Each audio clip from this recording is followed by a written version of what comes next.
Hello students, today we will discuss about character of Mrs. Bennet. Okay. First है purely humerus creation, यानी कि nothing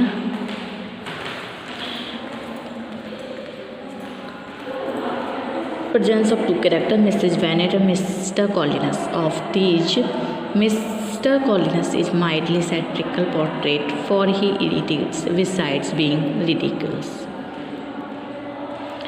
while Mrs. Bennet is a purely humorous creation described by Jane Austen in fairly contemptuous terms as a woman of mean understanding, little information, and uncertain temper. Mrs. Bennet is one of the most successful of the comic creation of Jane Austen. Like most of the other characters in Pride and Prejudice, Mr. Bennet has ridiculous oddity. She has a creature of impulse, most of which make her an easy butt of her husband's ridicule. And Mr. Bennet has intelligence without will or drive. Mrs. Bennet has will and drive without intelligence. She says some of the funniest things. She is amazingly stupid in her dealings with other people, Jane Austen remarks about her. When she was discontented, she fancied herself nervous. The business of her life was to get her daughters married. Its solace was visiting Anne. She embarrassed her daughters with her complete lack of finesse and feeling for situations. This is perhaps best demonstrated by her visit to Netherfield early in the story, where she makes a complete fool of herself in the presence of Miss Bingley and Mrs. Hurst. अगला है daughter of Meryton attorney. Formerly Mrs. Gardiner, she was the daughter of a Meryton attorney. She had attracted her husband by her beauty and sprightliness. However, the emptiness of her character soon scared him, and he retired into an intellectual life which his wife could not share. She brought in marriage with her a fortune of £4,000, which was the source of revenue to support the family. Her only recommendations, her varying moods, her frequent complaints of nervous, her reasonable allegiance, her failure to understand character or situation, make her an object of ridicule if not of contempt.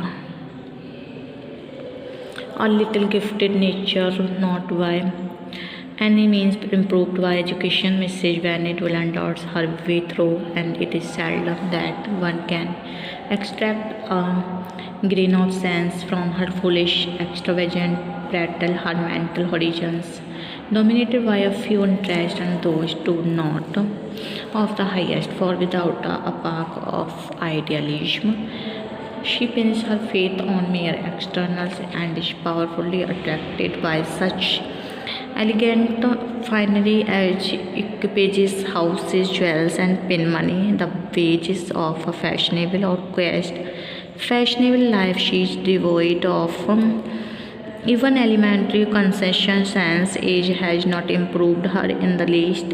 Elementary concession sense.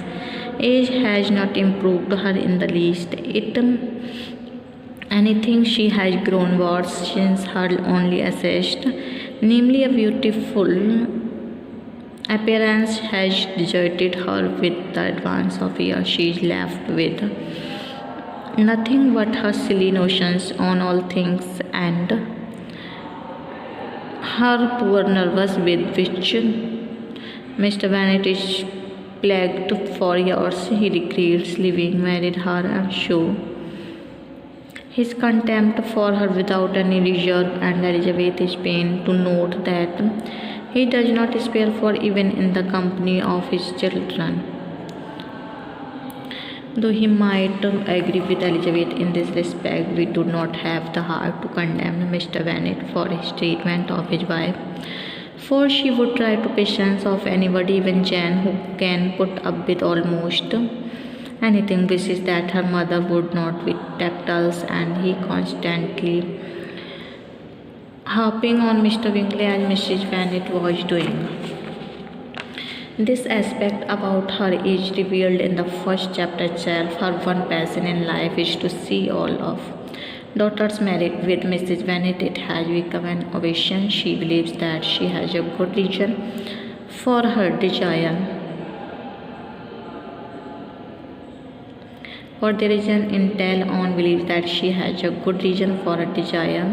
The property, and Mrs. Bennet is afraid that she had her daughters would be turned out mercilessly after the melancholy death of her husband. Not a day passes without her referring to the Intel. Jane and Elizabeth tried their best to make her reasonable and resigned to what is inevitable. Mr. Bennet tries to curb her folly in his characteristic way by telling her that they might pray for the death of Mrs. Bennet.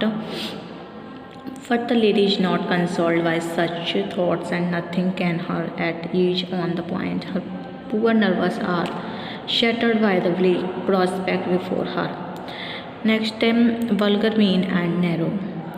She is vulgar, mean, and narrow-minded. She is coarse and unrefined. She is noisy and makes fuss over trifles. By her ill breeding, she offends everybody.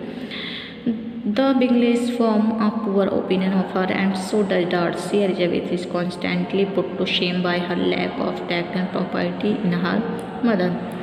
When anything goes wrong or when she is crossed, she complains of nerves or supposes that there is a conspiracy against her.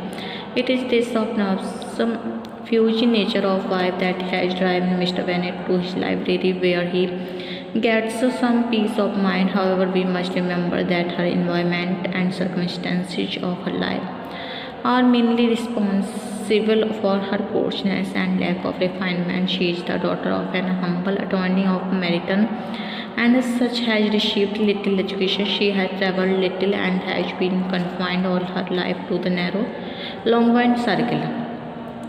Next, her life is husband hunting. The one business of her life is husband hunting. She has 5 daughters of marriageable age, and he wants to get them married by fair means of foul. She therefore uses intrigue and stagement to secure for them suitable husbands. She is responsible for the elopement of Lydia.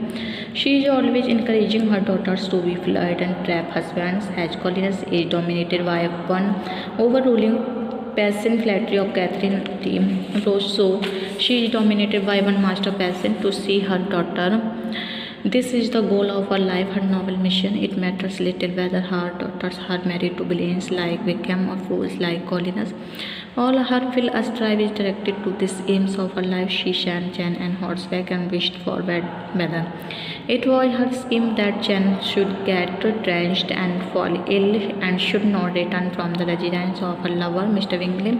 She is a great calculating schemer in matters of matrimonial preoccupation. She took out of the room Elizabeth and Kitty because she was determined that Jane and Mr. Bingley should be left by themselves. All her vulgarity and folly are exposed in her schemes and efforts to see her daughters married. She wishes her brilliant daughter Elizabeth to marry the foolish Collins.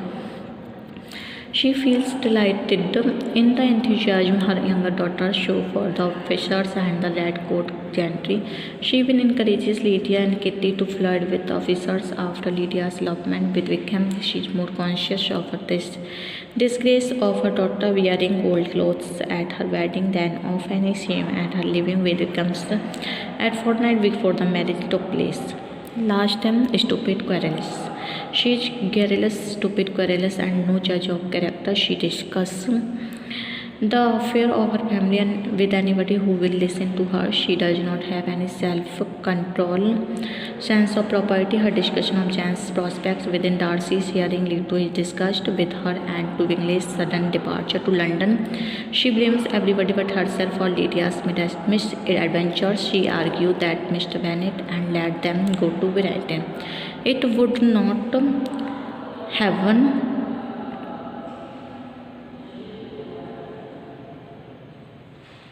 She is enthusiastic about Mr. Colin Wickham, whereas insulting to Darcy Jesse at the time when he has been accepted by Elizabeth.